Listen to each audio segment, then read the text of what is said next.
Welcome back to Wake Up Radio with Ryan Ray and Fuzz. We had Jonathan Mead in the studio, illuminatedmind.net. Fuzz, I love Jonathan's energy. He's a fantastic example of everything that we talk about. Following your passion, making money with your passion, having a sustainable passion. Yeah, and I love that one of his very first steps for an entrepreneur is changing your mindset. You know, when we start using different vocabulary, people are so quick to dismiss that and be like, oh, okay, so I just changed a word, whatever. Well, Makes a big difference. If that word is what's going to get you pumped up and make you feel good about what you're doing and make it not seem so tasking or whatever, then change that word. And I love what so many people say is because if what you're doing right now is giving you the results that you're getting right now. So if you don't like that, you got to change something, vocabulary or whatever.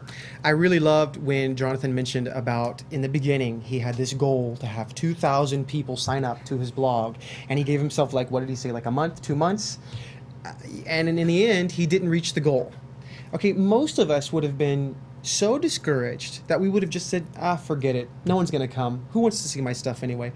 But he stuck with it. He didn't give up on it. And he still set the date, which I'm always scared to do because heaven forbid it doesn't come out the way I expect. I mean, I get sad. I get disappointed. But again, that's fear talking, and you can see that as feedback. Look, you've set this date. You can see it as feedback. You didn't make the date to have everything checked off your list, but like you said, surely you got a couple of things that were on the list.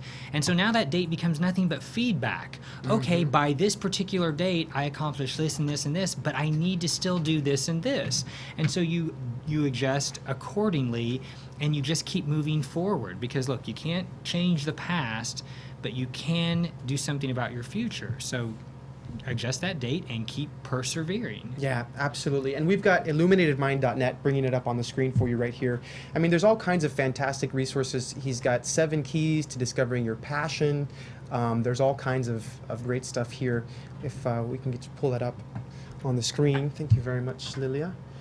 Yeah, and he keeps a regular blog. And I mean, today this has blossomed into a beautiful site with lots of resources for people who want to follow their dreams. I mean, it's just really fantastic what he's got going on here. So, and I also love the fact that he, maybe this wasn't his passion from the very beginning. He didn't, decide at the age of 5 or after high school, decide, oh, I'm going to be a blogger because whatever. No, he kind of went into it for some, selfish reasons. He said, he thought it would be sexy and it would be great to have these fans over here or whatever.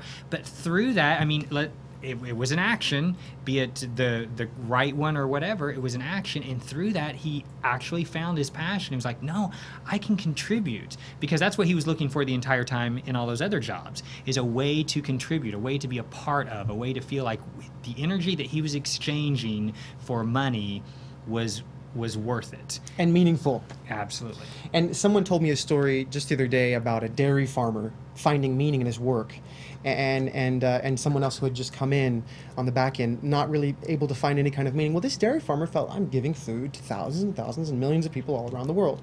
Believe me, I don't think I could ever do that job. I could never be a dairy farmer and find meaning or work in an office, but to each his own. We all have our own strengths and weaknesses. And that's when we talk about that all the time. There's something for everyone. All right, guys, thank you so much for joining us for Wake Up Radio. It's been a pleasure having you here live with us today. We are here every week at 11 a.m. Pacific time. Please join us again. Thank you so much for signing in today. Bye-bye.